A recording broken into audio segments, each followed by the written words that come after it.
If you are hearing this, then either I am already dead, or I am past the point where silence keeps anyone safe.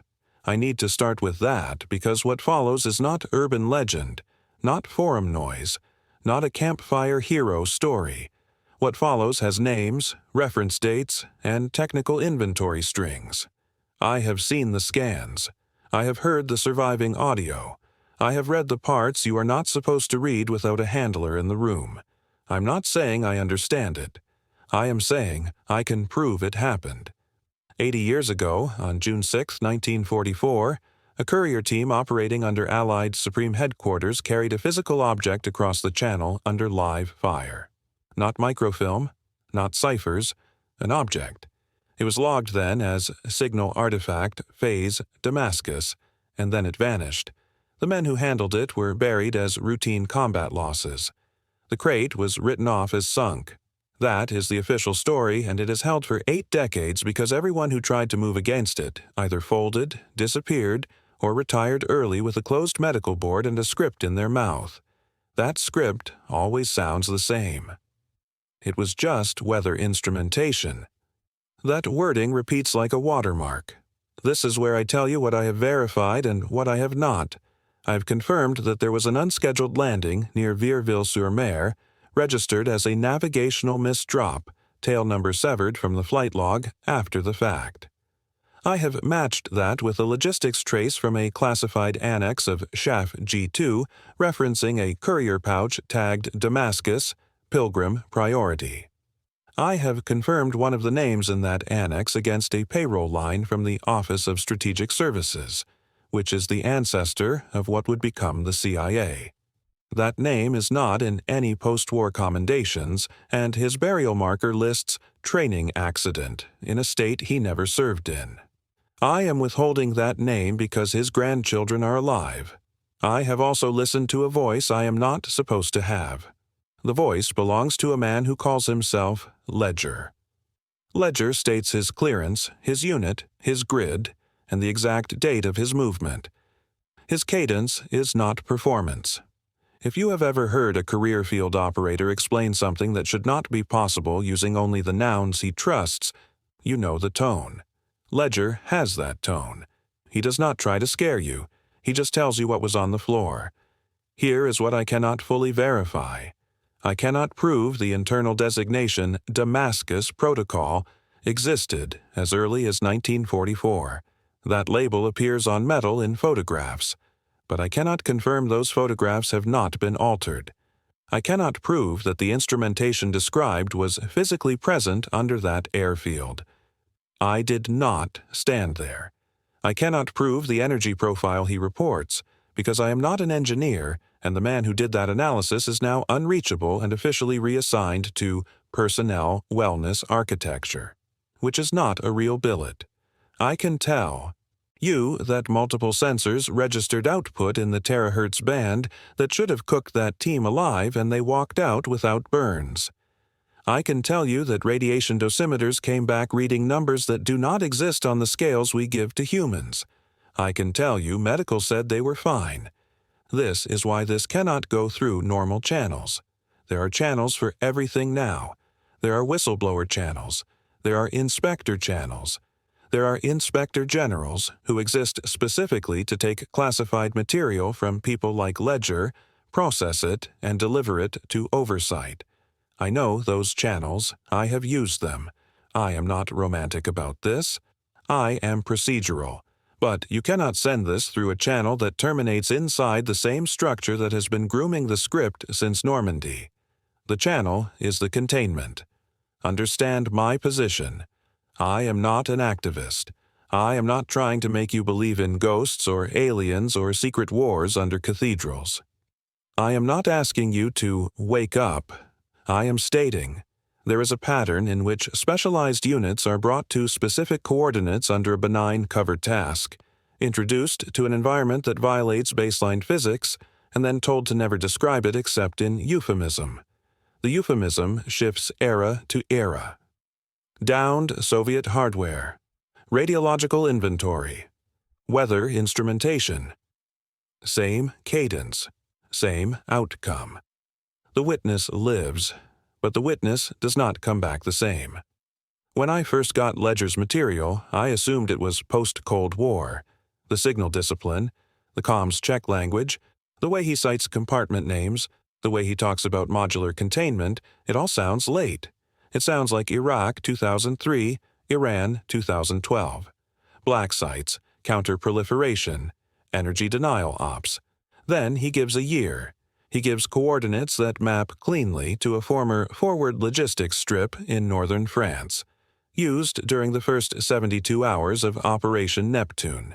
He gives a mission objective that reads like standard post-landing cleanup: secure, catalog, and extract sensitive material from an off-manifest crash zone before enemy hands or locals touch it. That is boring work.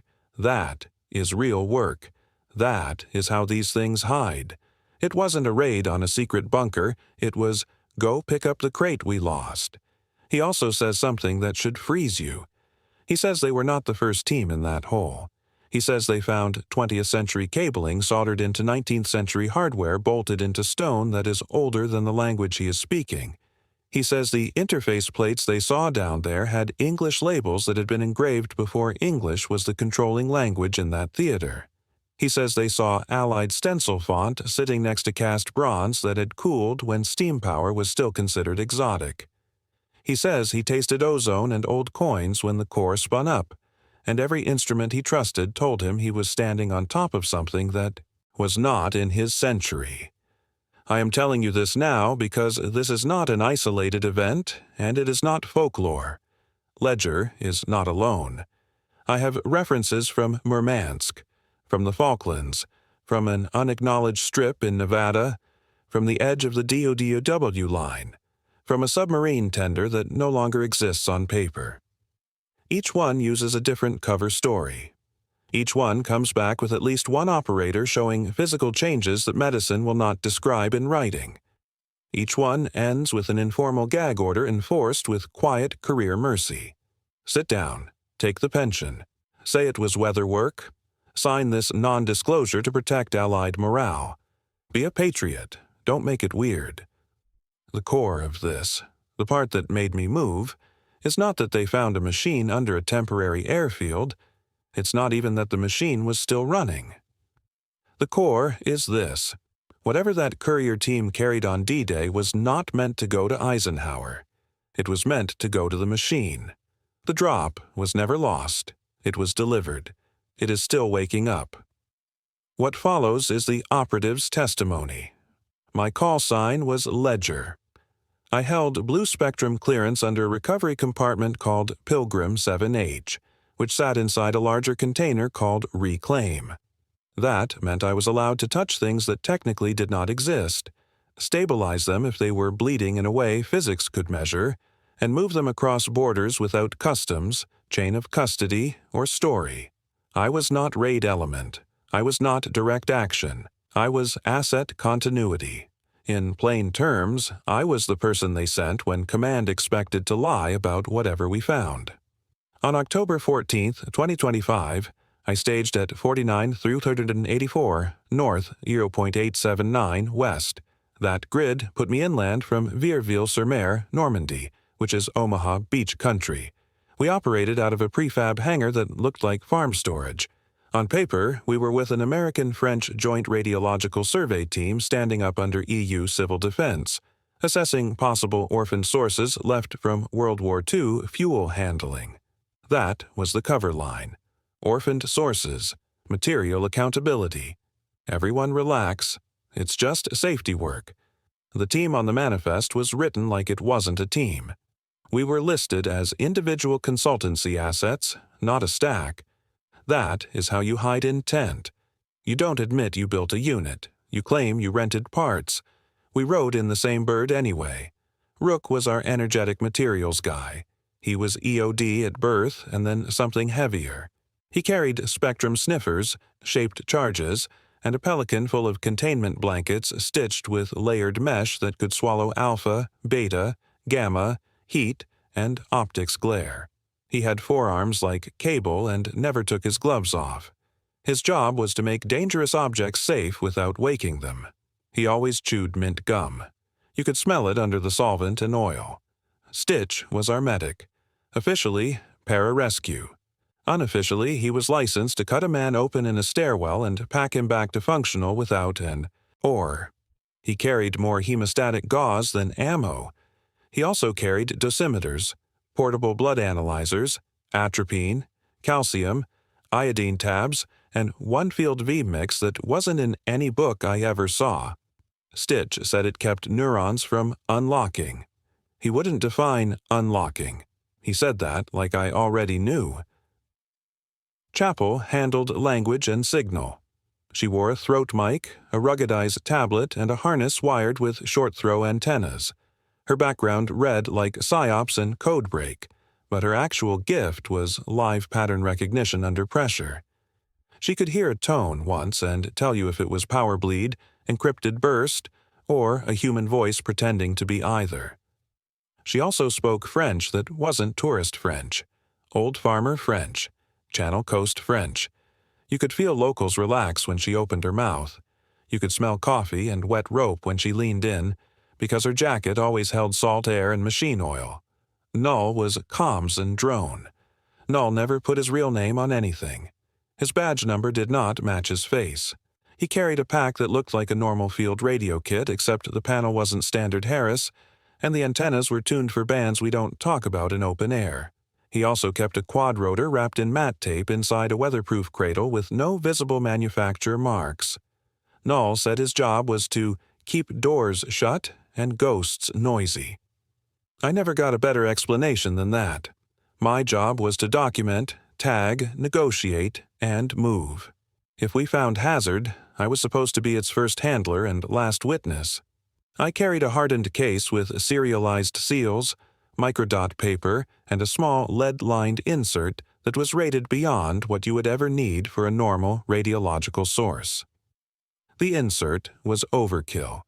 Overkill means somebody upstream expected us to pick up something that breaks treaties just by existing. Lead has a metallic smell when it's old and scarred. It leaves a taste on your tongue if the air gets hot. The human stake was simple. 6 weeks from that night, I was supposed to marry Dana in a courthouse 2 time zones away. We picked the courthouse because her mother couldn't travel, and her mother wanted to see it before the chemo took her speech.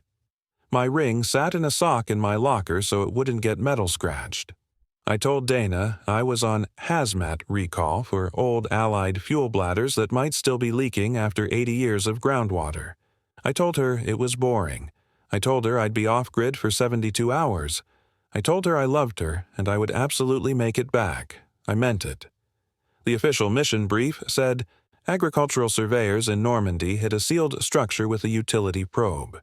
French civil defense flagged possible World War II fuel, munitions, or early radiological material cached and abandoned during the first days after the landings.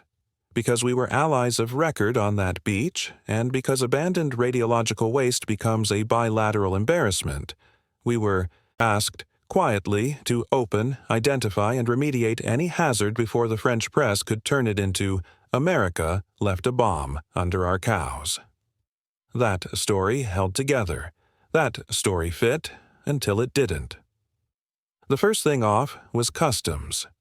We flew in on a military frame from Mildenhall and never cleared a French manifest.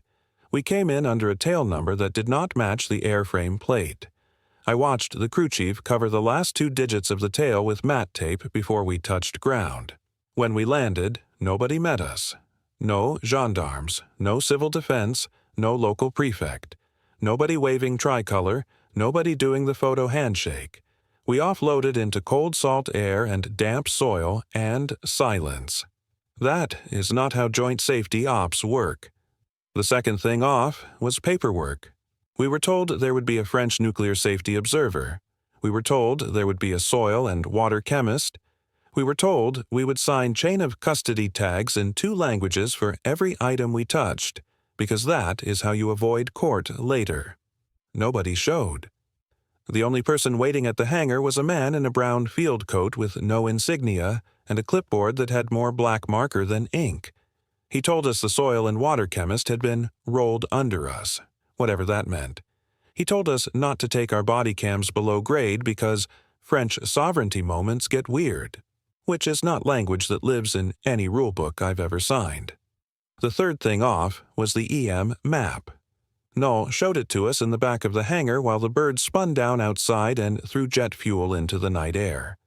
The EM sweep was supposed to show a minor radiological signature, like a leaky lead pig or a hot valve. Instead, it showed a standing waveform cycling in a repeating envelope that looked intentional. It wasn't noise, it wasn't scatter, it was a pulse strain. Low, steady, regular, like a heartbeat that had never once missed in 80 years. The pulse sat 40 meters below an empty cow field. Command told us we were doing radiological accountability. Command skipped hazard brief, skipped French paperwork, skipped jurisdiction, skipped chain of custody, and walked us toward an 80-year heartbeat underground. That was when Rook looked at me across his gum and said, very soft, "Ledger, this is not fuel. Ask for the next beat when you want it." Insertion and approach. We lifted out of Mildenhall in an MH-47 that had been painted like a transport bird but carried noise baffling and a belly that wasn't standard. Tail number on the manifest ended in 72. Tail number on the fuselage ended in 19 before the crew chief taped it. Call sign on air was Civilian Humanitarian Support, which was a lie we only use when we expect to get waved through fast. We sat shoulder to shoulder under red lowlight while the smell of hydraulic fluid and old canvas wrapped the cabin. Everyone stayed quiet. Quiet on wheels up means somebody up chain already burned their panic and handed you the smoke. I ran through kit. Full-face respirator with dual cartridges. Lightweight sealed suit rated for industrial spill. Not full mop, because we were supposedly walking under farmland, not hot war. Personal dosimeter on my left chest. Wrist compass analog, because digital compasses drift in high EM. My recorder sat in my vest pocket. It watched, it time-stamped, it locally cached. It wasn't supposed to uplink. Stitch ran his medical panel, checked bag seals, and did a tap count on his syringes like a drummer marking tempo.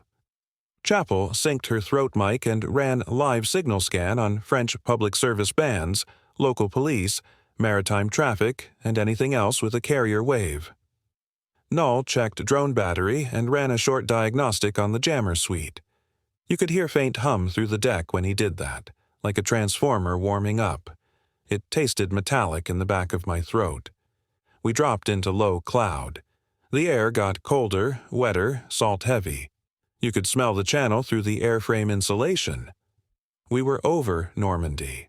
We sat down on a makeshift strip cut into pasture. No lights except chem sticks jammed in mud, throwing sick green up into the rotor wash. The ground was soft and black. Wet grass slapped our boots.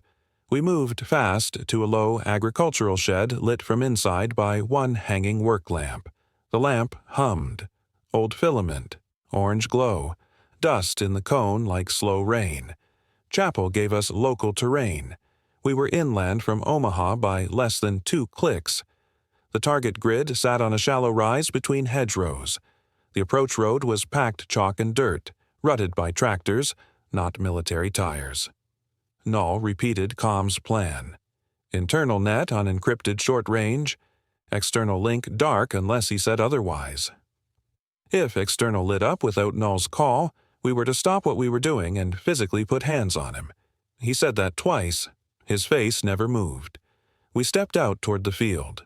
Night over Normandy is not empty. You get coastal wind and low ground fog. You get that steady Atlantic push that never stops. You get sea salt on your tongue even inland.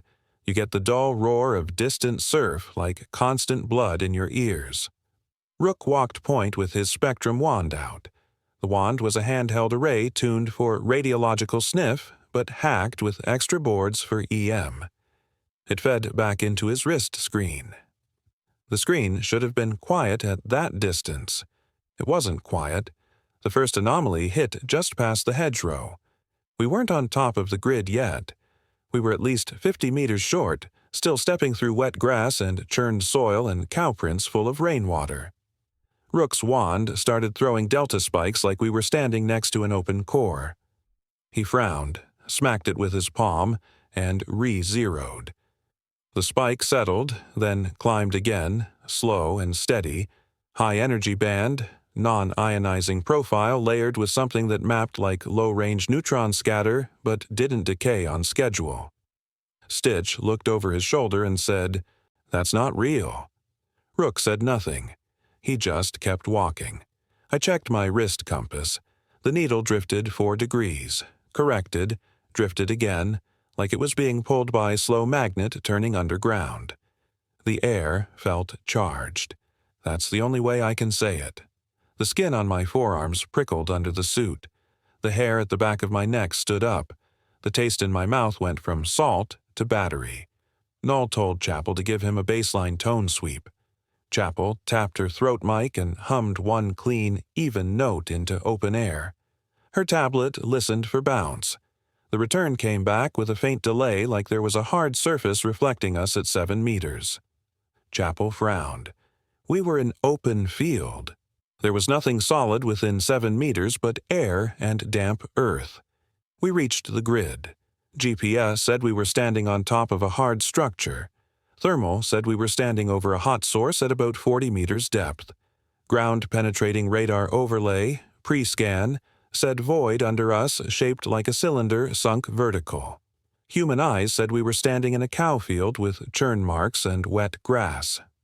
The wind moved across the hedgerow and carried a smell that did not belong to farmland. It was dry, baked, metallic, the smell you get when old wiring cooks dust inside a panel. Hot transformer coil. Ozone.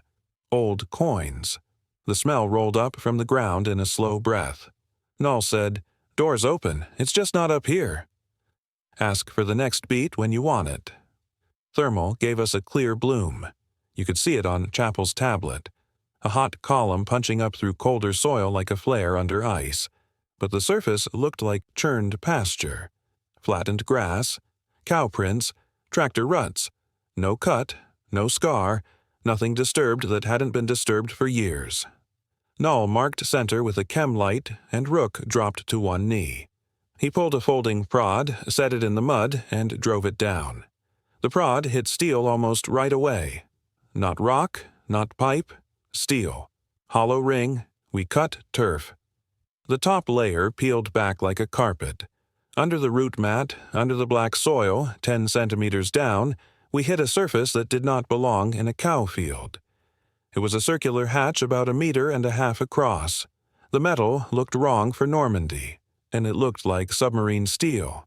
Matte, dark, pressure-rated with a faint oil sheen and radial scoring from heat. You could run your glove over it and feel micro-pitting like salt had eaten at it, but the edges were tight. The hinge hardware wasn't rusted. The hinge hardware was scorched. There were weld lines on the hatch lip. The welds were old, not modern TIG clean. Thick, ugly, hand-laid seams like shipyard work from another era. Over those welds, newer metal had been fused, then ground flat. You were looking at time stacked in layers. 1940s steel, 1960s reinforcement, 1990s sealant. Someone had opened, closed, sealed, and resealed this thing across generations. There was no lock in any shape I recognized. No pad, no spin wheel, no keypad. Just a recessed plate with 4 shallow depressions in a diamond pattern, smooth from touch, black from oil and sweat. Those depressions sat over old scoring that looked like someone had tried to cut the plate off with a torch. The scoring didn't go through. The metal had bubbled and burned, but it hadn't failed. The air coming through the hairline gap at the rim should have been cold. We were standing in October night with channel wind on our backs. Instead, warm air leaked up. You could feel it on your knuckles when you traced the seam. Warm, dry, processed air. Machine air. It smelled like ozone and dust baked on filaments. Then the wrong thing started. We heard chanting. At first I thought I was picking up farm noise. Distant radio. A drunk singing by the road. That kind of low, off-key rise and fall. But it wasn't that. It was too regular. It pulsed like code. It wasn't language. It sat just under human speech, same range, same cadence, but it never actually formed syllables. It was like a radio tone dressed in a voice suit. Chapel crouched over the seam and tilted her head, listening with her eyes half closed. Her breath fogged in the cold. The warm air from the hatch rolled past her face and made the fog twist. She whispered, "Ledger. That's not audio. That's carrier bleed." Rook set charges, not to blow, to cut. He laid 4 shaped microcharges around the recessed plate and ran a det cord back to his remote. He worked slow because the hatch surface ate heat. Sparks from his prep torch died fast. They didn't arc and drift like they should in open air. They flashed, sputtered, and fell straight down like the air itself was heavy. That bothered me. Sparks tell truth. Sparks don't lie for command. While Rook worked, Stitch checked our suits. He tightened my wrist seal and tapped my chest dosimeter. The dosimeter flicked numbers, settled, then jumped again without alarm. It showed dose, cleared dose, showed dose, cleared dose, like it was seeing bursts and then deciding they had never happened. Stitch frowned. He shook it like a bad flashlight. It kept doing it. Null set his jammer bubble. He planted 3 short poles in the mud around us and synced them. A low hum started in the soles of our boots. The hum made my teeth feel tight, like biting foil. He said, "Comms internal only. Nothing gets out. Nothing gets in unless it's hardlined through me." He said it like a prayer, like ritual. Bind, contain, awaken. Rook popped the charges. The hatch jumped under our feet with a dull metal cough. No bright flash. Just a pressure thump in the gut and a hiss as warm air rolled out faster. We got fingers under the plate and lifted. The hatch resisted like muscle. Then it let go all at once and swung up on a hinge that did not squeal. Hot air hit my face. Not burning hot, dry hot, archive hot, server room hot. Air that's been pulled through machines and scrubbed by filters older than I am. I looked down and saw steps cut straight into a vertical shaft, not a ladder. Narrow-poured steps spiraling down around a central void. The concrete had been poured against forms and then scored with repeating symbols around each riser. The scoring wasn't written language. It was geometry, sharp angles, recurring arcs, a spiral inside a spiral. The lines glowed faintly like they had been warmed. When I stared at one segment too long, the back of my skull ached. The chanting tone came up from below, steady, patient, working its way under my skin. It wasn't loud. It was in the bones, more than the ears. It made my heartbeat feel half a step late. We were standing in cold French night air on top of a sealed hatch made of submarine steel that bled warm machine breath, listening to a radio tone pretending to be a prayer. Stitch said, "I don't like this." Null said, "Clock's running." Rook clicked his visor down. I went first. "Ask for the next beat when you want it." I started down the spiral with my left hand on the inner wall. The concrete felt warm through my glove. Not hot, blood warm, alive warm. The texture wasn't rough like field pour. It was smooth, almost polished, with shallow grooves burned in a repeating loop. Those grooves formed a geometry that tripped the eye. Triangles nested into arcs, arcs feeding into spirals, spirals cutting back into straight lines that didn't quite meet. You could follow one line with your eyes and feel sure it would complete, and then it wouldn't. It would skip in a way your brain hated. After 3 turns, my forehead throbbed. We dropped fast. My boot soles hit dust, not mud. Dry dust. Hot dust. I tasted metal and old air, like breathing an unopened attic that had been wired to a generator. The chanting tone kept pace. It echoed off the shaft, but the echo wasn't natural.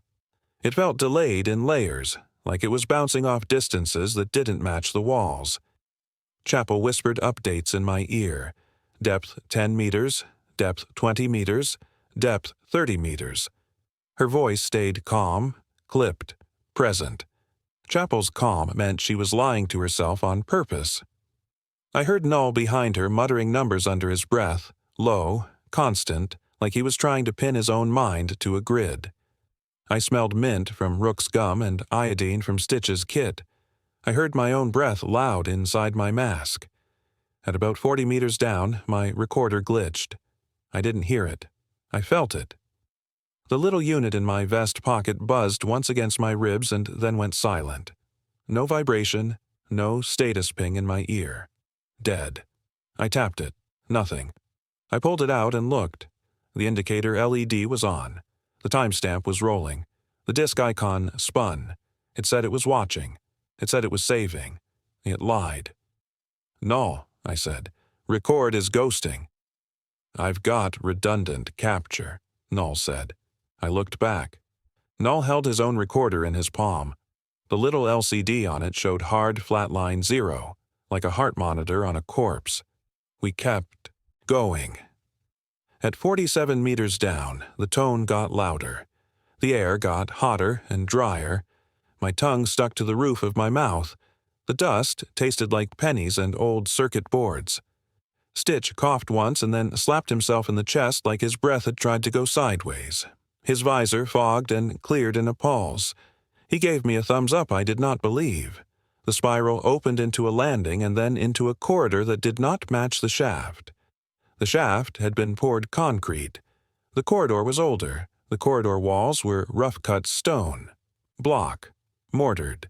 The kind of block you see in photos of fortresses. The seams were tight, but hand-laid.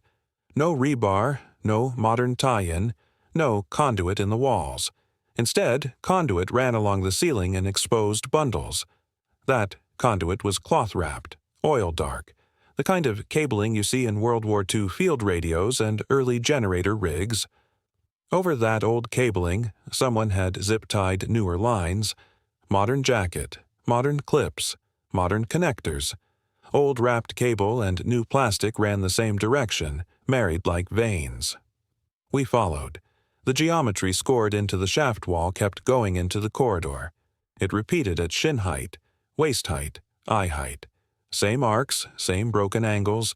You'd look at one mark and swear it was burned yesterday. You'd look at the next and swear it had been worn down by 100 years of hands. The lines hummed, not audibly, in my teeth. That was when we saw it move. I caught it in the corner of my visor. A figure in the intersection ahead, left side.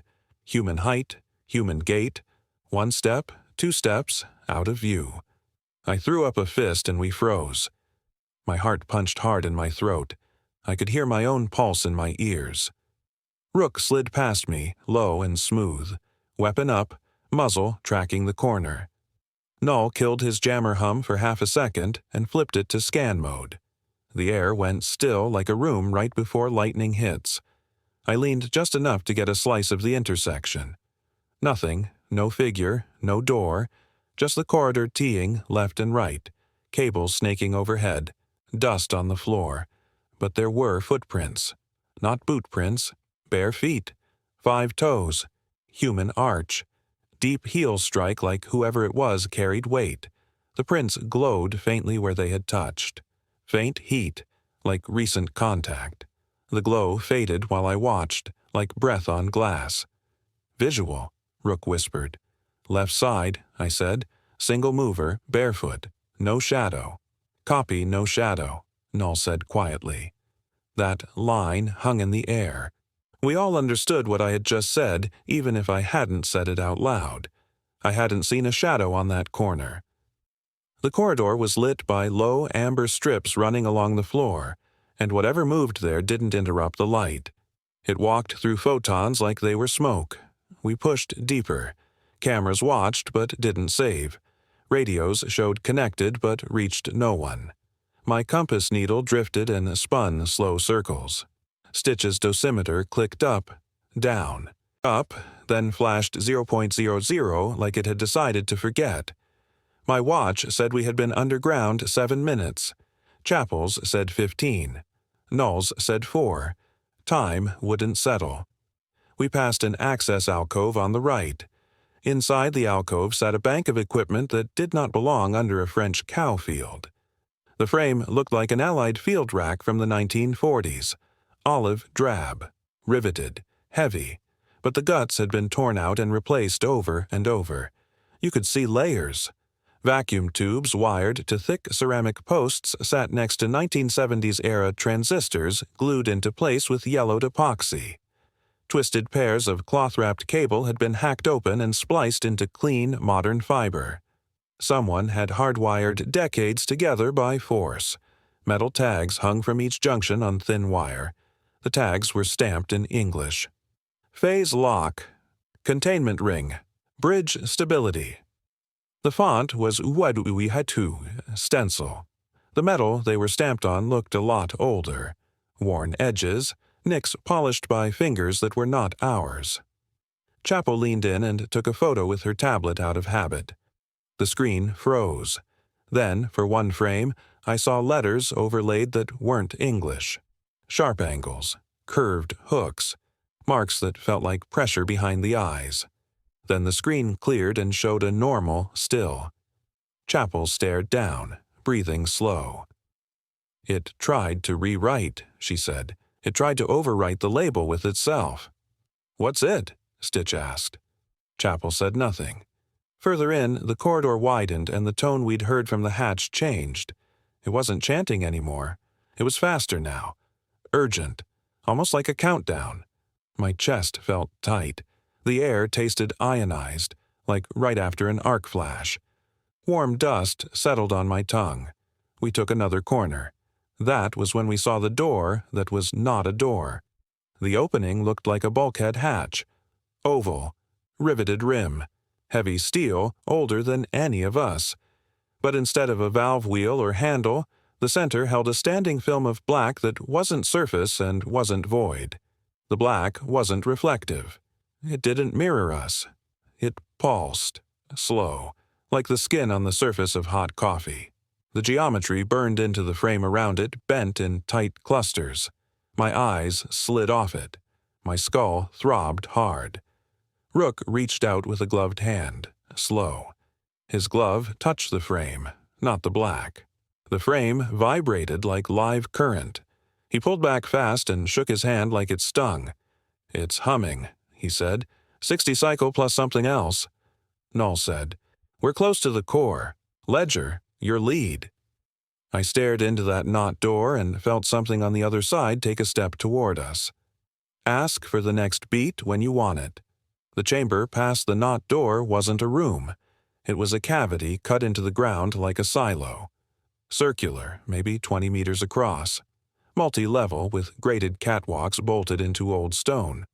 The walls were the same rough block we'd seen in the corridor, but they had been cored out, in ribs and struts and reinforced with poured concrete. You could see chisel marks under the pour. You could see tool scars older than rebar. Every rib had cables strapped to it in neat runs. Old cloth-wrapped cable sat next to modern fiber, sat next to copper bus bars thick as my wrist. The whole thing hummed like a living throat. In the center of the cavity sat the machine. Call it a machine because I don't have a better word. It wasn't built like a single object. It was assembled like an altar where people kept bolting on new offerings.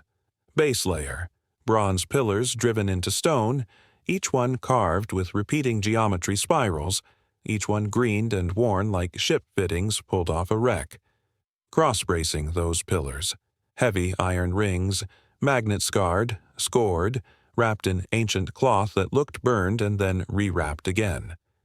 Above that, a lattice of modern conduit and cooling lines, stainless and clean, feeding into control racks that had 1944 switchgear sitting next to 1970s breaker panels sitting next to current-generation power conditioning units.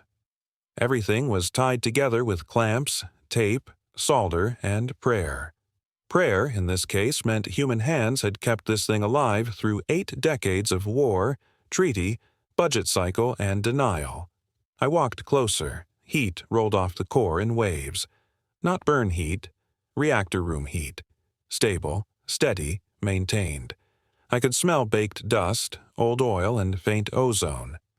My mask filtered, but the smell still cut through. There were terminal plates bolted to the nearest pillar. The plates were dull brass. The edges were rounded smooth by touch. They were stamped with English words in that same old stencil font. Damascus Protocol.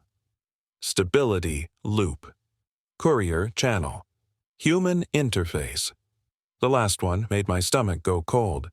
Ledger, Chappell said quietly. Look at the dates. Each plate had a date code stamped under the label. The codes did not make sense. June 06, 1944. Aug 19, 1963. OCT 12, 1982. Mar 27, 2004. No 09, 2025.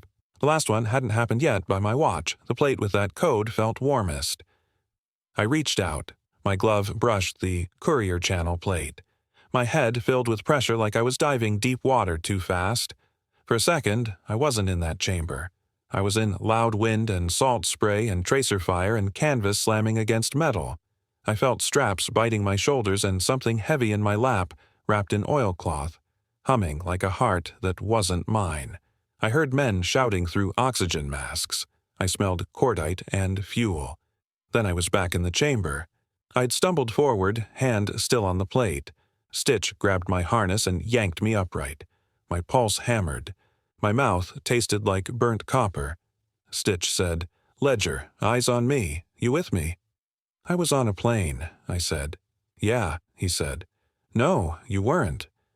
Chappell's tablet lit up with data she wasn't pulling. Lines of numbers scrolled. Frequency notation. Phase references. It looked like radar math and cardiac rhythm sheets had been stapled together. In between the numbers, words appeared and vanished. Bridge stable. Anchor true. Debt accruing. Null moved to the outer racks. He ran gloved fingers over a control bank that had modern connectors grafted into ancient frames. The control bank clicked under his touches like something alive adjusting. He muttered, "They hardwired nuclear containment into a stone reliquary," Stitch said, in English. "They're using nuclear power as weight," Null said, "as an anchor. They're pinning a fold in place with mass and charge so it won't snap closed or drift open. It's like holding a door against a storm with lead bricks and jumper cables." "So it's a reactor," Rook said. "It's not a reactor," Null said. "It's a clamp." I looked up. Above us, at the top of the silo, a bundle of thick cable disappeared through the ceiling. The bundle pulsed with faint light in waves. You could see the energy moving. Slow push, slow pull. Breathe in, breathe out. The rhythm matched the pulse train we had seen on the EM map before insertion. The machine was still talking to something above ground, and we were standing in its throat. There were bones on the floor. Not a pile, not a trophy. Just a scatter at the base of one pillar near the human interface plate. A radius, part of an ulna. 2 finger bones fused into something smooth and glossy like they had been melted and then cooled in air. The bone surfaces weren't burned. They were polished, almost ceramic. No blood, no rot. Just white shapes and dust. Rook crouched and looked without touching. "Recent," he said. "Edges are still sharp." "Why bones?" Stitch said under his breath. "Why leave bones?" "Message," Rook said. The machine pulsed. The lights in the cables brightened. The air pressure in the chamber shifted like weather rolling in. The hairs on my arms rose under the suit. The geometry burned into the bronze pillars glowed dull red for a second and then dimmed. My dosimeter clicked high, flatlined, cleared itself, then scrolled 0.000 like it had never seen anything. Chappell swallowed. "Ledger," she said softly. "It's speaking." "What's it saying?" I asked. "It's saying the bridge is open," she said. "It's saying the courier never arrived. It's saying we are late." "Late for what?" Stitch asked. "For containment," Chappell whispered. "Bind, contain, awaken." Null wiped sweat off his upper lip with the back of his glove. "Command sent us into an active interface node without full rad suits," he said, "without French oversight, without chain of custody. They're not doing radiological cleanup. They're feeding it." "Feeding what?" Rook asked. The machine answered before any of us did. The central lattice shifted. Slowly, metal that should have been rigid flexed like tendon. The bronze pillars groaned with low resonance. The pulse cadence changed. The air went sharp with ozone. The pressure in my head spiked until my eyes watered. Something on the other side of the clamp pushed back. Ask for the next beat when you want it. It stepped into view on the far side of the lattice. I say stepped, and I say it, but understand. My brain tried to make a shape I could tolerate, and this is the shape it settled on. I do not know if that shape was real. It was man height, but the proportions were wrong. The arms hung too long, past where the knee should be. The elbows bent in a way that made my stomach twist. The shoulders were too narrow, like it had been pulled tight through a frame. The surface of it felt like skin when you first glance, but the longer you looked, the more you understood it wasn't reflecting light the way skin reflects light. Light bent around it. Light caught and then slid, like it was passing through warm oil. The face, if it was a face, held features in the usual places: eyes, mouth, jawline. But the distances didn't solve. The eyes sat a fraction too far apart. The mouth moved a fraction too slow, out of sync with the rest. The head didn't sit clean on the neck. It hovered by a hair, like a bad composite clip in cheap footage. Chapel hissed between her teeth. Stitch whispered, "Mary, no." Under his breath, like a reflex he hadn't had since childhood. When it spoke, my ears heard English, but my chest heard something else. The words arrived clean and machine-flat. The feeling under them hit like memory. 2 channels, one for the cortex, one for the bone. "You are late," it said. The bone channel hit like a countdown clock slamming to 0. "We're within tasking window," I said. My voice came out steady. I don't know how. "Identify yourself?" "We are containment," it said. "We are bridge stability. We are Damascus Protocol. We asked for courier. We were promised courier. Courier did not arrive." Again in my bones I felt bind, contain, awaken. Rook shifted his stance, weapon still at low ready. The barrel wavered half an inch. I could hear mint gum cracking between his molars. Stitch's breath rasped slow in my ear. Null's jammer poles hummed like angry insects. The air tasted ion sharp. "What's the courier?" I asked. "Anchor mass," it said. "Biological tether, voluntary debt, gift of path. 1 human life per cycle to stabilize the clamp and prevent drift into occupied interval." I swallowed. "Occupied interval," I said. "This interval," it said, and I felt a pressure against my skin like a heavy warm hand. "Your now, your pressure, your salt, your names." It smiled when it said, "your names," but the smile was wrong. It opened too wide and too slow, like a mask being peeled back. Stitch whispered, "It wants a person." The thing tilted its head toward Stitch. The head lagged half a beat behind the movement like it was being puppeted through syrup. "Containment draws down debt," it said. "Debt must be serviced. If unserviced, clamp releases. Clamp release allows pressure bleed into adjacent intervals. Adjacent intervals are not rated for contact. Contact causes failure. Failure causes expansion. Expansion consumes interval. You are inside interval. You are requesting continued existence of interval. The cost is 1. Chapel whispered, "It's talking about time bleed. It's using nuclear weight to pin a fold so 2 times don't sit on each other until they both rip." "Correct," it said. The word hit bone like a gavel. "Correct." "Who paid last?" I asked. "Courier team," it said.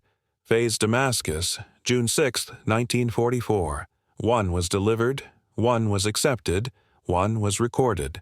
Record corrupted. Record suppressed. Record buried under weather instrumentation." Rook spat his gum out onto the grate like he had to get acid out of his mouth. "Ledger," he said. "We're not feeding it." The thing turned toward him. The air around Rook shimmered like heat haze. For a second, his body flickered. I saw 2 Rooks, one in present gear, one in older webbing, canvas straps, M1 slung across his chest, face smeared with black grease, eyes sunken and wild from lack of sleep.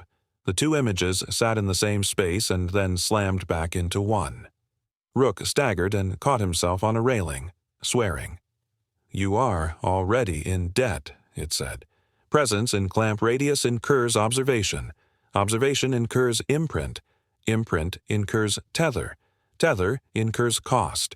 The cost is measured in memory, tissue, and years. You cannot exit clean." Stitch said, "Define tissue." "Bone, nerve, organ, functional capacity," it said. "You will remit portion. We will keep interval stable. In exchange, you will depart surface side with continuity. You will retain mobility. You will retain limited agency. You will each bear a different mark calibrated to usefulness and survivability." "Useful to who?" Null asked. "Useful to command," it said. "Useful to doctrine.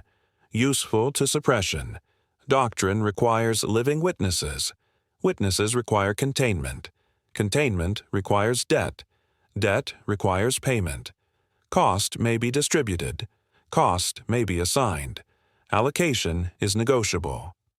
It paused. The cables paused. The geometry on the bronze pillars brightened and dimmed like breathing. The air in my mask tasted like hot pennies and old film stock. "You may also choose refusal," it said. "Refusal releases clamp.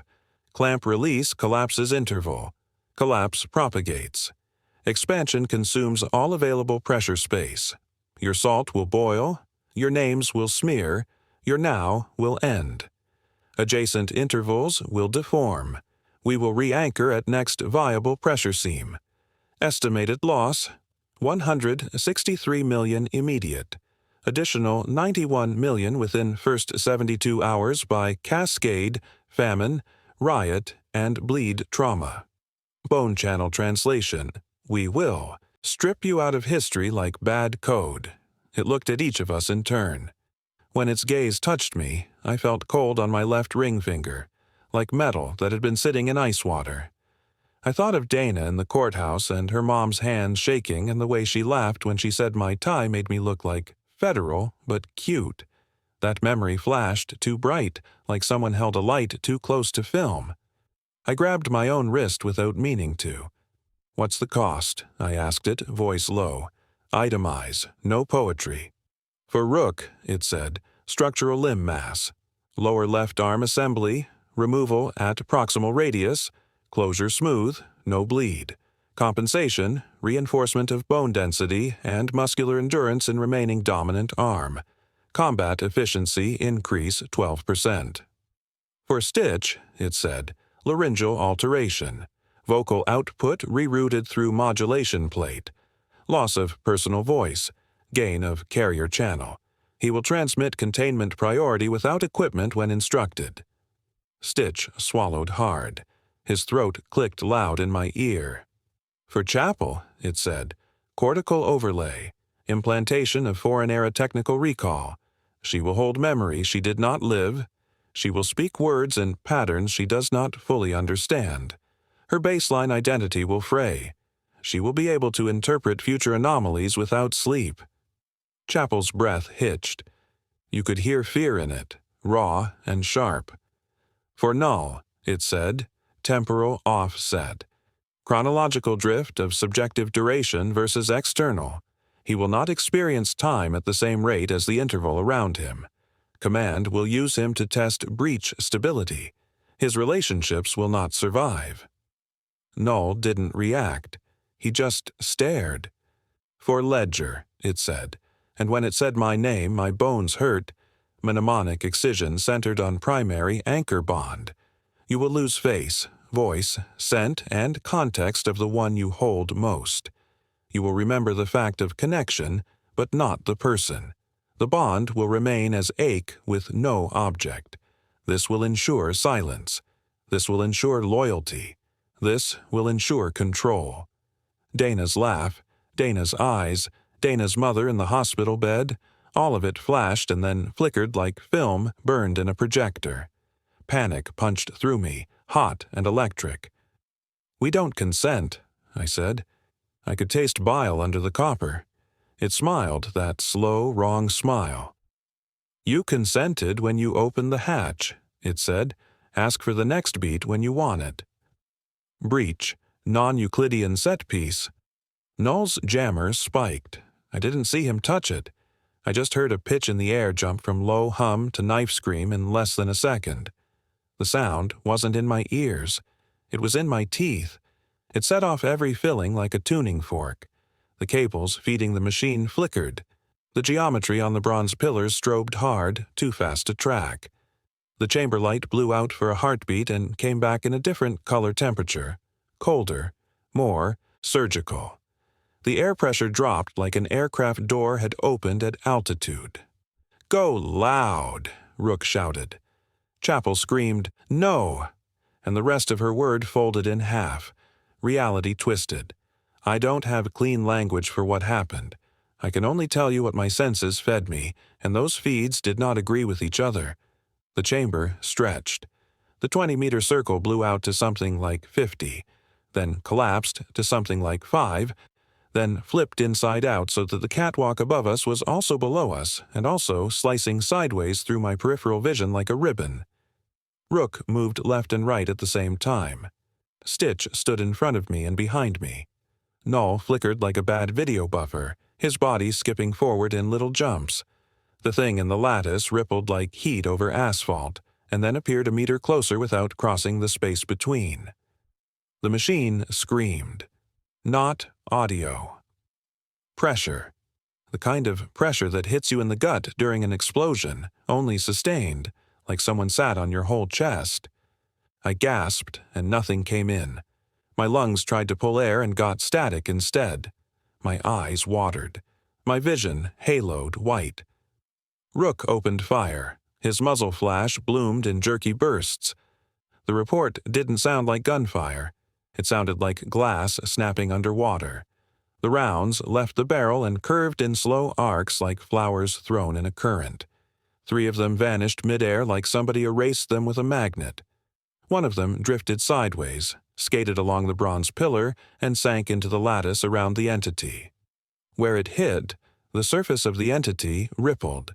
Not blood, not splash, just a ripple, like a finger dragged through oil. The ripple carried up and around its torso and then settled. The entity moved its head. Not fast, just decisive. Its attention landed on Rook like weight. Rook froze. His trigger finger locked. His breath stuttered. The muzzle of his weapon twitched against his will, dragging left, then right, like someone else had their hand on it. Chapel shouted code. It wasn't English, it wasn't French, it was clipped and rhythmic, like a fire control net talking to artillery. The sound of it hit bone. The machine stuttered. The geometry on the pillars flashed, held, and then bent in a new pattern I didn't recognize. Chapel shouldn't have known that code. Chapel hadn't known that code 10 seconds earlier.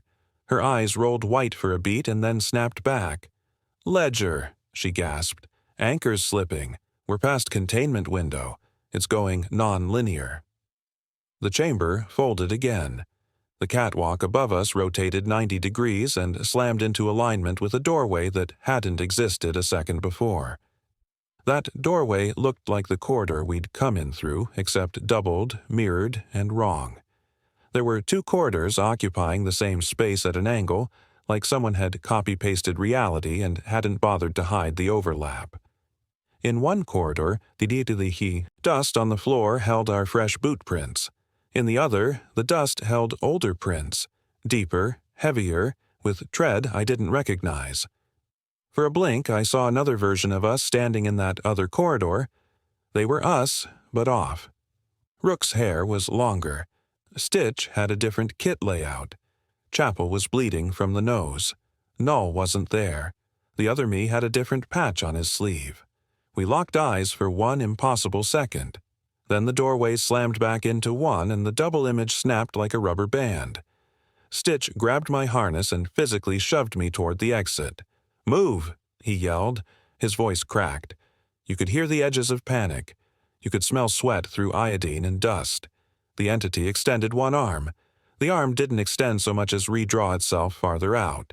It never bent, it just chose to be longer. The hand opened and closed in the air like a man checking his grip on a tool.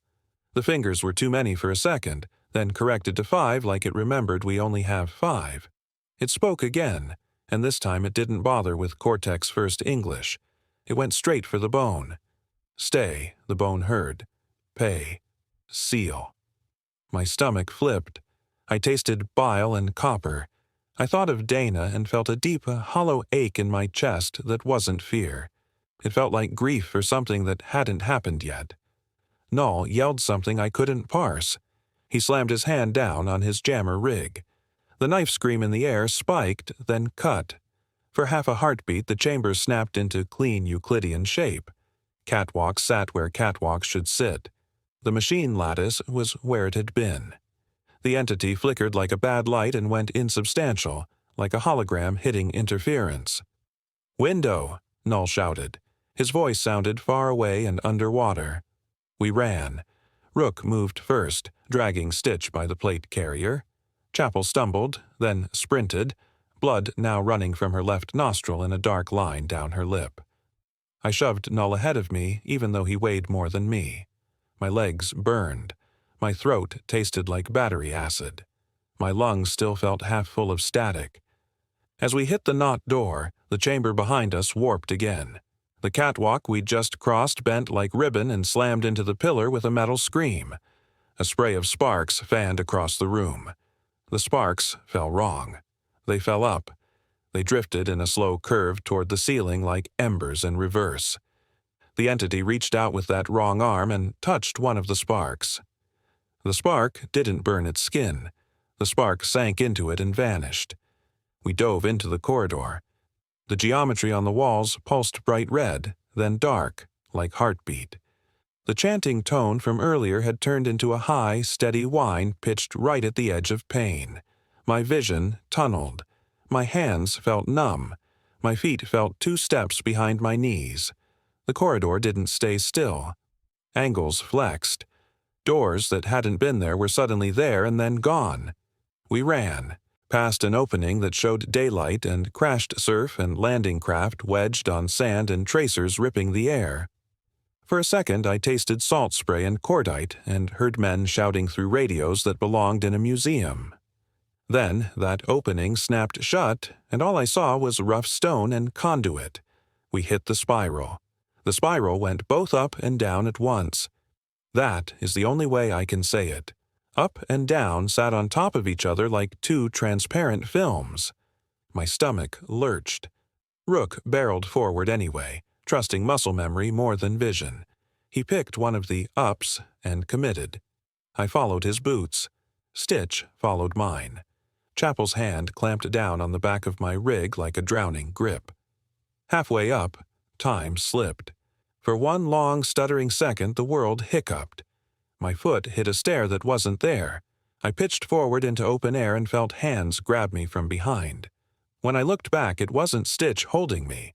It was a man in canvas webbing and a steel pot helmet, face blacked out with soot, eyes wide and shaking. He mouthed something I almost understood. It sounded like, "Run." Then his hands were Stitch's hands again, and we were back on concrete, and the spiral was the spiral. At 20 meters, my mask alarmed for oxygen depletion. We hadn't been under long enough for that. I ignored it and kept moving. My throat burned like I'd inhaled bleach. My tongue tasted like pennies. At 10 meters, my vision tunneled to a pinhole. The chanting stopped. The pressure in my skull let go like someone had snapped a cable. My ears popped. Sound rushed back in a wave. Boots on concrete, ragged breathing, Rook swearing under his breath, Chapel gasping, Stitch muttering, "You're okay, you're okay, you're okay," like a mantra. We hit the hatch and exploded into cold night. Ask for the next beat when you want it. Cold air hit like a slap. Salt wind off the channel. Wet grass, cow shit, mud, night. Except it wasn't night. We had dropped through the hatch in full dark. Stars, chem sticks in the mud, channel wind like cold steel. We came up into gray light. Low sun, early morning haze, gulls, You could see the hedgerow in color now, green and slick with dew. You could see the texture of the churned soil. You could hear distant tractors. Time had jumped. My watch said 02:13. Chapel said U6:47. Knowles said 21:09 yesterday. Stitch's watch was dead, frozen at 03:31 with a hairline crack down the face like someone had driven a nail into it. We hauled ourselves clear of the hatch. Rook and I grabbed the edge and pulled. The metal felt colder than before. The warm machine breath was gone. The air spilling up now was neutral, like a basement. We slammed the hatch shut. When the rim hit the frame, the geometry in the metal flashed and went dark like an unplugged screen. Then we saw the bill. Rook stumbled backward and fell on his ass in the mud. He stared at his left arm and made a noise I have heard from grown men, twice in my life. Not pain, loss. His arm from mid-forearm down was gone. It wasn't torn. It wasn't burned. It was absent.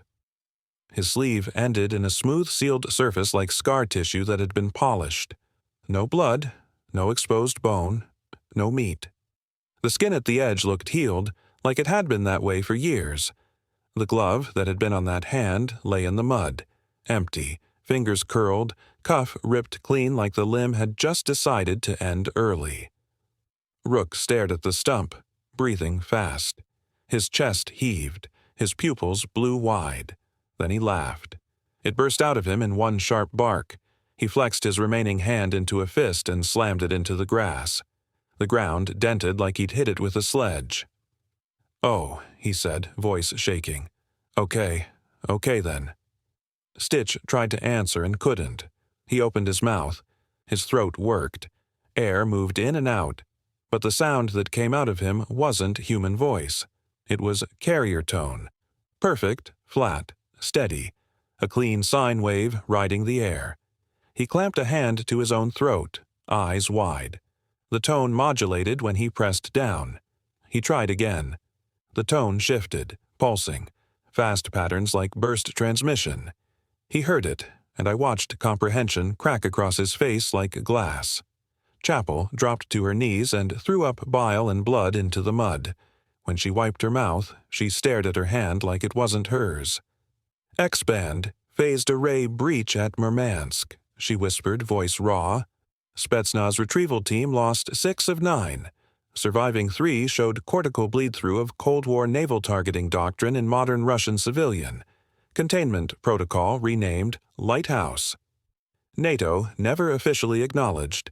Falklands SAS detachment, June 18, 1982, recorded identical hum cadence underground in scrub sector marked as rock on public maps. Witness notes: we were told compliance. We were told witness.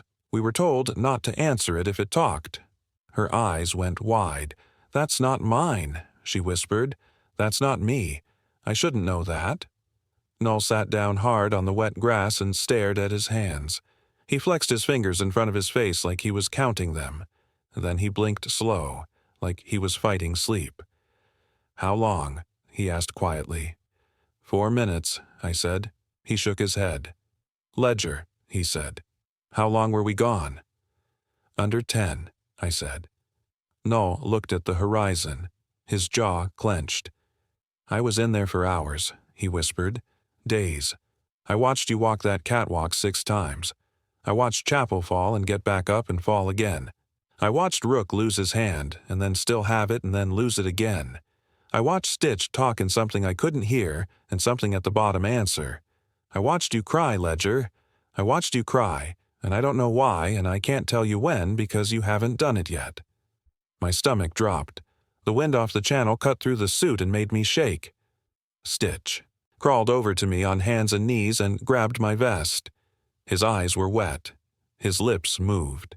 The tone poured out, fast and pulsed like a modem handshake. I couldn't parse it. The tone made my molars ache.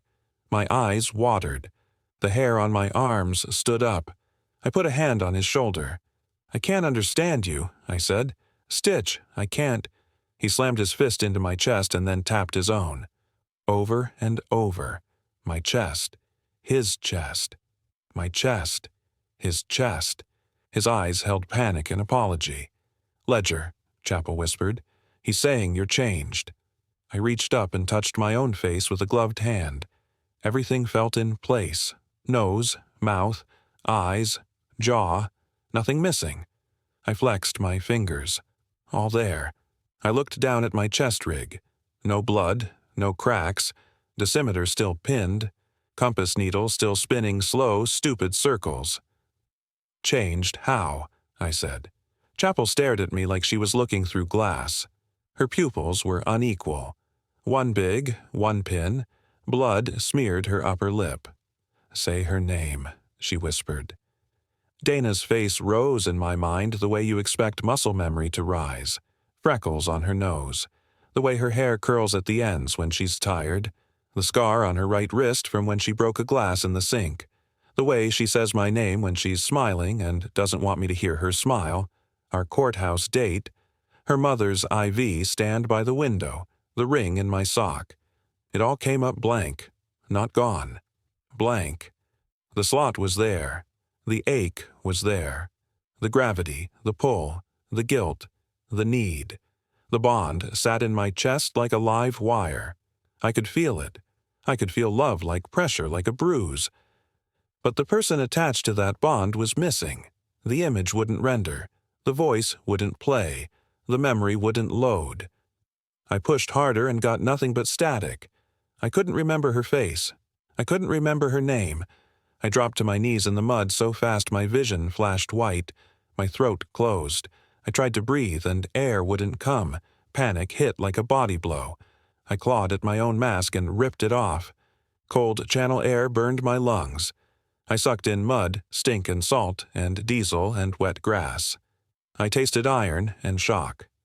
Chapel watched me with wide eyes. "Ledger," she whispered. "They took her out of you." I shook my head, gasping. I knew there was a ring. I knew there was a courthouse. I knew there was a promise. I knew there was a woman waiting for me and a dying mother waiting with her. I could feel the urgency of it. 6 weeks. Don't miss it. Don't let her stand alone at the clerk's window. Don't make her explain to her mother why you didn't show. That urgency burned like acid in my chest, but I couldn't see her face. Stitch's tone dropped low and steady. Calming rhythm. Carrier channel lullaby. I felt my heartbeat slow without my consent. We sat there in cold Normandy light, in mud and dew, around a sealed hatch that had just tried to rewrite the rules of the century, and we understood what cost meant. Ask for the next beat when you want it. We did not exfil through French civil defense. We did not file joint paperwork. We did not walk into a customs office and declare one anomalous containment node under Cowfield, remediation pending. We were loaded into 2 unmarked vans with British plates and driven off the farm track like a contractor crew after a fiber install. The vans smelled like bleach and rubber mats. The windows were tinted dark. No one talked. The driver wore hearing protection, which tells you how often this run happens. They flew us out through Ramstein, not Mildenhall. We were walked through a hangar door, through a side hall, into a medical bay that wasn't on any map I've ever seen. The bay lights were too bright. The air smelled like antiseptic and ionized metal. A woman in a lab coat with no name tag took our vitals without asking permission. She never made eye contact. She called us by numbers, not call signs. I was 3. Scans followed. Not hospital scans, targeted scans. Rook's stump went under a handheld imager that hummed like Null's jammer. The readout came up clean tissue, fully healed, no sign of trauma. He lost that arm less than an hour earlier by any sane clock, and the scan said it had been surgically removed years ago and finished primary healing without complication. Rook laughed in the tech's face. The tech did not respond. Stitch was told to speak normally for baseline. He opened his mouth and carrier tone came out, pure and hot like clean signal. The tech nodded and wrote voical apparatus functional on a clipboard. Not vocal. Voical. Sloppy. Fast. Like she was already moving on to the next script in her head. Stitch slammed his fist on the exam table hard enough to rattle instruments. The tone spiked with him. The tech did not flinch. Chapel was put through cognitive, flashcards, pattern drills, language loops. She answered in phrases that didn't belong to her birth year. She referenced Murmansk, 1982, Falklands SAS, Diu line anomalies, SOSUS hits under the Greenland shelf, things she had no clearance for, things that required Cold War compartments. She cited them like a board analyst reciting an index. The examiner nodded and wrote, "Foreign overlay, Haitsukyushk, manageable, recommend retention to analysis," like he was filling out a requisition form for a printer. Null sat alone in a dark room for calibration. They hooked him to a biometric rig and then asked him to count to 60 in his head. It took 17 minutes on the wall clock. Null said it felt like 40 seconds. Then they switched and asked him to sit quiet and breathe for 60 seconds while they watched his vitals. On wall clock, less than 10 seconds passed before he started sweating like he'd been sitting there an hour. The examiner wrote, "Temporal offset, asset class, retain." My turn came last. They drew blood. They scanned my skull. They ran, my hands under a wand that hummed and popped like low static. They flashed photos at me fast, faces, smiles, eyes, profiles, random strangers mixed with people I recognized from training. "Identify," the examiner said each time. I answered each time. Then they started slipping in faces I should have known and didn't. The hole in my chest throbbed like a pulled tooth. I felt nausea hit in a wave. "Subject displays stress response to null reference female face," the examiner said, like I wasn't in the room. "Recommend leverage." "Leverage for what?" I asked. Neither of them answered me. After medical, a man in a plain suit with no rank tabs and a haircut that said courier walked in with a thin smile and a folder. He smelled like aftershave and old coffee. He called himself Handler Gray. I don't think that was his real tag. Gray sat us in a conference room with no windows and a cheap carafe of water in the middle of the table, and he laid out our new truth like he'd done this 100 times. "You were deployed on short-notice tasking in support of Allied civil defense," he said. "Your mission was to locate and account for an orphaned radiological source believed to be linked to early United States nuclear field experiments in northern France. You did locate said source.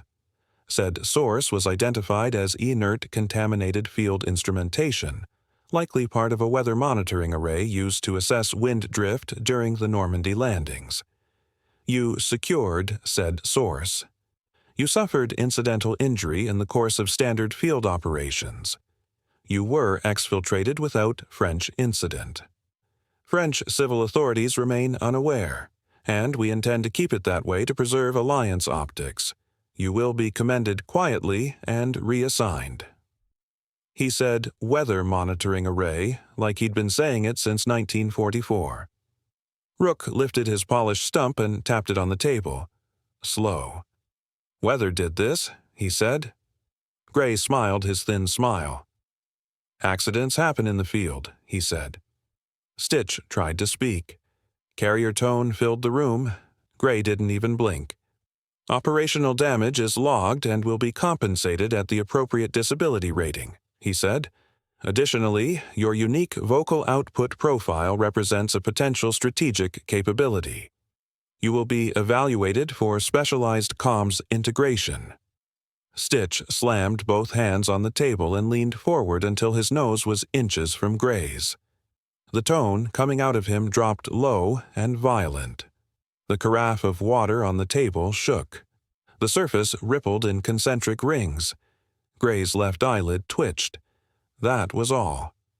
Chapel wiped blood from under her nose and said, "Flat, how long have you been doing this?" Gray did not look at her. "You will each receive an immediate step promotion or pay grade bump," he said. "Rook, you will be transferred to an instructional billet with emphasis on one-handed breach techniques and adaptive explosive placement. Stitch, You will be seconded to a medical research cell focused on battlefield comms triage. Chapel, you will be detailed to analysis under provisional TS-SCI and given access to archival anomalies for pattern review. Null, you will be embedded in breach modeling for interval stabilization forecasts. Ledger, you will remain in custody and movement.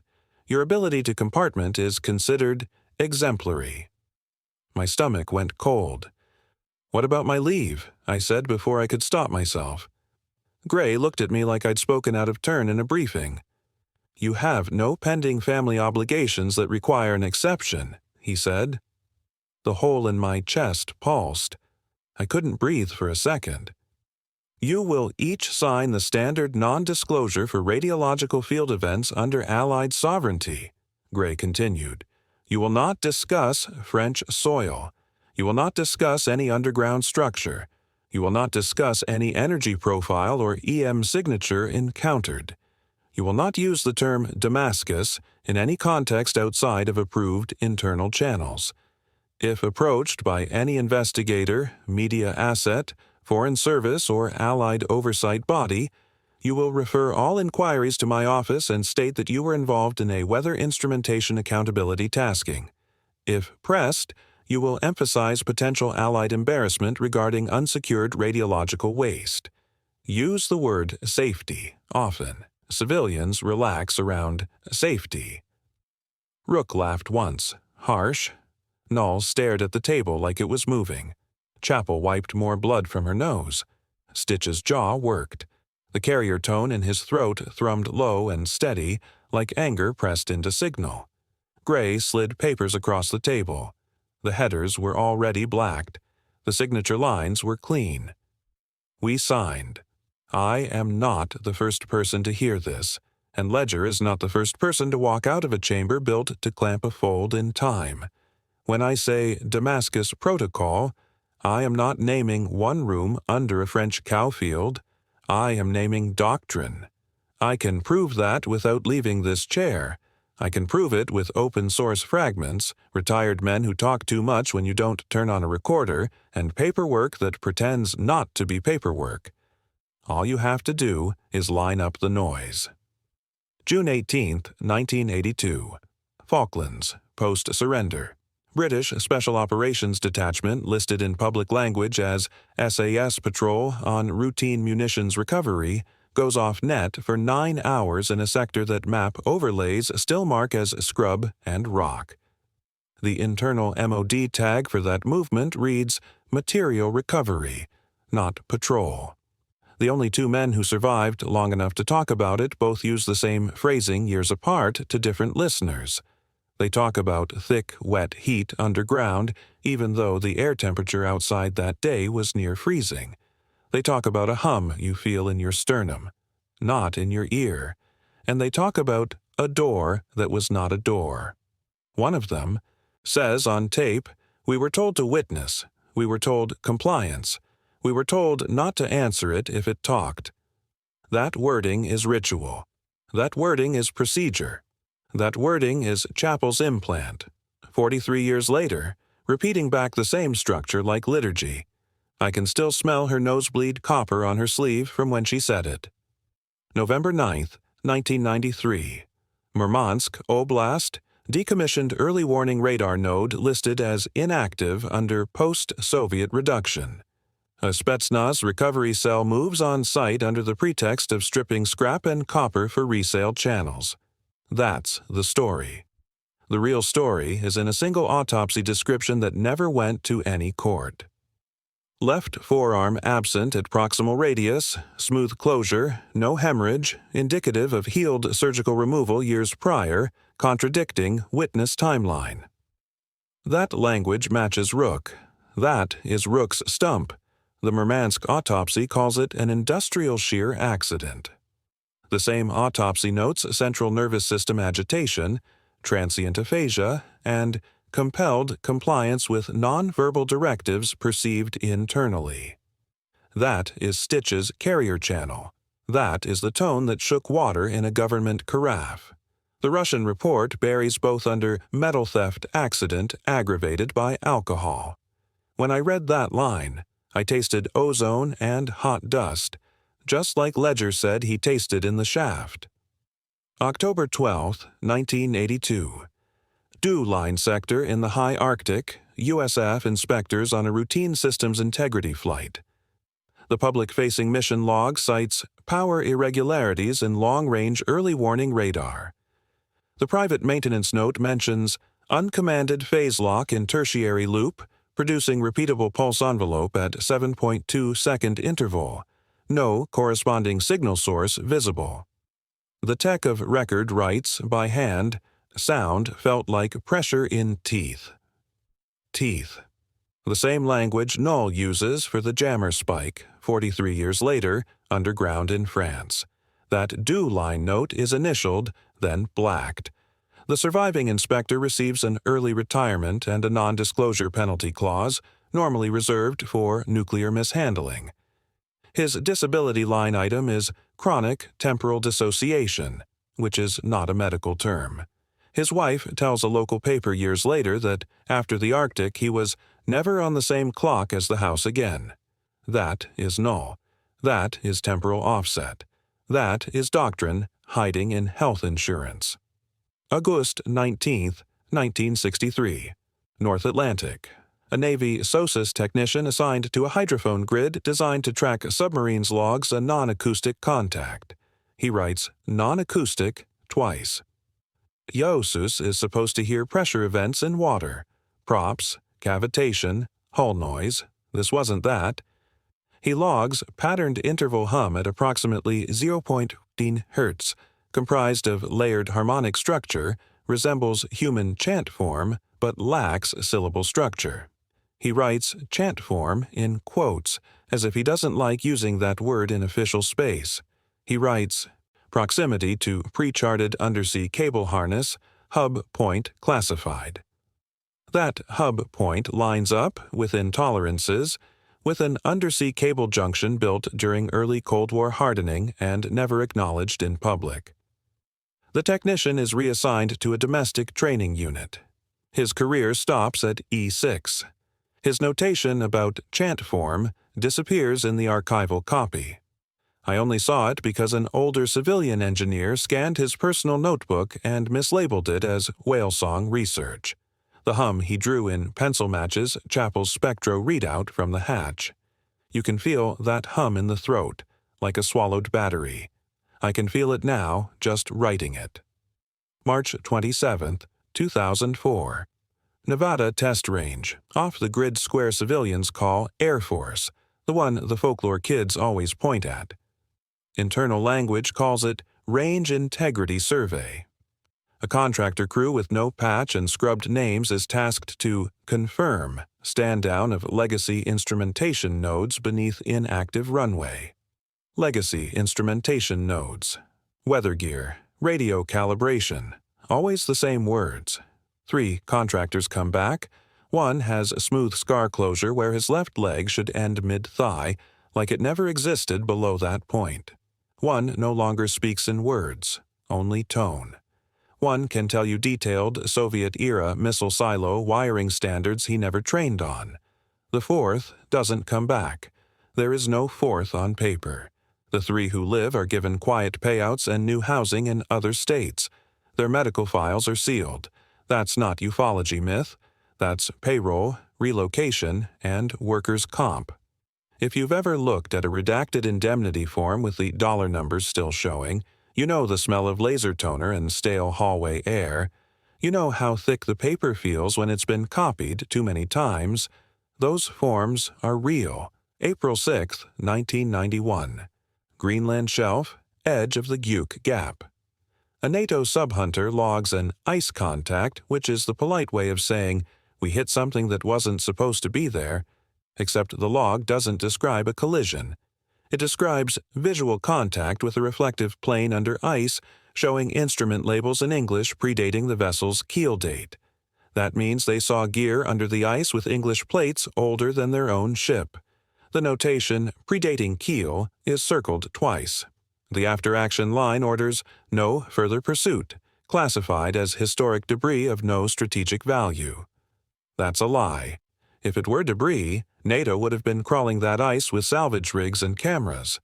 Instead, they told the crew to turn away. Turn away and forget. Witness. Compliance. Do not answer it if it talks. What Ledger walked into under that French field is not a one-off. It is an interface node, a clamp, an altar wired into whatever sits sideways against our present tense. Every country with reach has touched one. They all use different language, but they all do the same three things. Bind, contain, awaken. Bind the breach. Contain the pressure bleed. Awaken whatever sits on the other side long enough to negotiate terms. The terms are always the same. You bring bodies. You bring time. You bring memory. You pay in pieces of yourself. In exchange, your now does not get boiled off the map like ice dropped in a furnace. Pattern matters. The Falklands team goes dark for 9 hours and comes back altered. The Spetsnaz team goes in for salvage and comes back with phantom amputations and scrambled loyalty. The DU line inspectors report phase lock and pressure in teeth, then disappear into early retirement with time drift. The SOSUS tech hears chanting under the Atlantic and is reassigned before he can finish his analysis. Ledger's team is told radiological accountability, walks into a machine temple still drawing nuclear weight from somewhere, and is asset managed instead of debriefed. This isn't rogue. This isn't hobby. This is already doctrine. Understand what that means. Somewhere above all of these incidents sits a layer of command that knows a fold is sitting against our interval like a bruise under skin. That layer has decided that feeding it one human per cycle is cheaper than letting the bruise burst. They've built language to make that palatable. Weather instrumentation, legacy array, orphaned source. They've built medical language to weaponize what's left of the witnesses. Adaptive voice capability, temporal offset, foreign overlay. They don't call it what it is, they don't call it cost, they call it asset. Ledger is not unique. Ledger is just the first one I've heard who was still angry enough to talk without telling himself the script out loud. He carries the hole where his fiancée used to live and he cannot fill it, and Command wrote that ache down as exemplary compartmentalization. This is the part where you tell yourself this is classified history. Cold War weirdness, dead men, old wars, remote ice. This is the part where you tell yourself it's over. It's not over. One of the plates on the machine sitting under Normandy is stamped NOV09 2225. Today is October 28th, 2025. That date hasn't happened yet, and the plate is already warm. This is already global. This is already doctrine, and it is still operating. Ask for the next beat when you want it. I'm in a rented room 2 floors up from a bakery that opens before dawn. The air smells like yeast and burnt sugar and street diesel. The walls sweat from bad insulation. My laptop is running on battery because I pulled it off the wall. The fluorescent tube over the sink is off because I unscrewed it. I am sitting on the floor with my back against the door, and I am talking fast because something is moving in the hallway and it's not walking like a person. The first thing that told me I was no longer a spectator was the light. When these things show up, they do not knock. They announce in pattern. The room. Light flickered 3 times. Paused. Flickered twice. Paused. Flickered 3. Paused. Flickered 2. 3. 2. 3. 2. I have seen that pattern in Ledger's notes. It's the way the geometry burned into the shaft wall loops and then refuses to close. It's the way the pulse envelope repeats in the EM sweep. It's a spiral inside a spiral that almost solves and then slides. When you see that cadence in a ceiling light that isn't plugged in anymore, you stop telling yourself this is only field footage. You start tasting metal in your mouth. The second thing was the watch. My watch sits on the table in front of me. It is not on my wrist because it scares me now. Time is doctrine in this story. They buy time. They bend time. They tax time. Null is living proof that time is not safe. I set the watch on the table when I walked in and I checked it against the phone. My phone read 01.12. My watch read 01.12. I am watching the watch as I say this. The second hand is not moving 1 second at a time. It is jumping in long drags, 6 seconds, then 5 back, then 12 forward, then freeze. The sound is wrong. It doesn't tick. It hums. The hum sits in my teeth.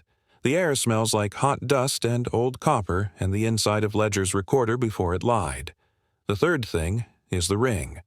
Ledger never took souvenirs. He told me that. He said chain of custody mattered because if you don't log it, it isn't real, and if it isn't real, they can bury it and call you crazy. He said that with that flat field voice guys like him use when they're telling you how to stay alive by following boring rules. He swore he logged everything. He swore nothing crossed out of Normandy without a seal. There is a ring sitting on my table. It's a plain band, cheap, scuffed, not polished, not engraved. The metal is warm when I touch it, like it just came off someone's skin. It leaves a faint, cold circle on my fingertip after I pull away. It wasn't here when I entered the room. I did not bring it. I have never worn it. Ledger talked about a courthouse wedding that had to happen fast so her mother could see it. 6 weeks, he said. I just have to make it 6 weeks. He could not say her name. He could not describe her face. He could not remember her voice. He put that pain in my lap like evidence. He said, "This is how they leash me," and shook like he was cold even though the room was hot. This ring is sitting on my table now like someone copied the ache out of his chest and mailed me the physical key. There is no return address. The fourth thing is the voicemail. My phone is offline. I killed the radio, no SIM. Airplane mode, Bluetooth off, Wi-Fi off, battery at 64%. I can see all of that on the screen. And still the phone played audio 30 seconds ago without lighting the screen. No vibration, no ringtone. Just sound, low, in the room. A woman's voice. Calm. Tired. Warm. The kind of warmth you only use for one person because you're past pretending to be cool with them. I am not going to play it again because I don't know what else rides on that frequency, and my gut tells me repetition is invitation. She said my name, not journalist, not hey. My actual name, the one Ledger never used and the one I have never recorded in any file tied to this project. She said it like we had spoken before. She said it like I had told her I would be right back. She said, "You don't have a lot of time. Listen to me. They're going to make you frame it as a leak. They're going to make you say you exaggerated because you wanted clicks. They're going to let you keep your job if you walk it back. They're going to call it weather work. You cannot let them walk you back. You cannot let them write over you. If they write over you, you'll still feel the love, but you won't remember me. Do you understand? You'll feel the ache, but you won't know why. You'll do what they say because it hurts less than asking where I went." Every word of that tracks Ledger's excision cost. Mnemonic removal centered on primary anchor bond. Love left in place as ache, face stripped out, control through grief with no object. I'm not supposed to be hearing that from her mouth. I'm not supposed to have her voice at all. Command didn't even let him keep that. So how is it in my room? Something is moving in the hall. The sound is wrong. It's not footsteps. It's like weight settling in pulses. Too smooth, too even, too patient. The cadence is human adjacent, but it doesn't vary. No heel-toe, no soft ankle roll, just repetition. A carrier wave in the form of approach. Slow, measured. My throat tastes like battery acid. My left ear is ringing. The ring on the table is getting colder. The fluorescent tube over the sink just flickered in that 3-2 pattern again, even though it's not screwed in. The geometry is in my walls now. The cadence is here. The clamp is not just under cowfields. The clamp is mobile. Or the bleed is. Or the debt collectors are. The air pressure in the room just shifted like weather in a sealed shipping container. My ears popped. I can smell hot transformer coil and old coins, and I am 2 floors above a bakery in a European street. not under Normandy rock. I need you to understand the position you are in now by listening. Containment doctrine only works if witnesses agree to be managed. Ledger signed because they broke him on purpose and wrote the break as promotion. Rook signed because they took his arm and then told him they had made him stronger. Stitch signed because his voice is now a weapon they control. Chapel signed because they turned her skull into a data node for their archive. Null signed because time already doesn't belong to him, and there is no clock to run to where command can't follow. I am not under their chain. I am not under their oath. I can still put heir to this. That makes me next on their list to edit. If you repeat what you just heard and someone tells you it was just weather instrumentation, I want you to listen to how they say it. I want you to hear if it sounds memorized. I want you to look at their left hand and see if all the fingers are there. I want you to watch their mouth when they try to tell you about the person they love.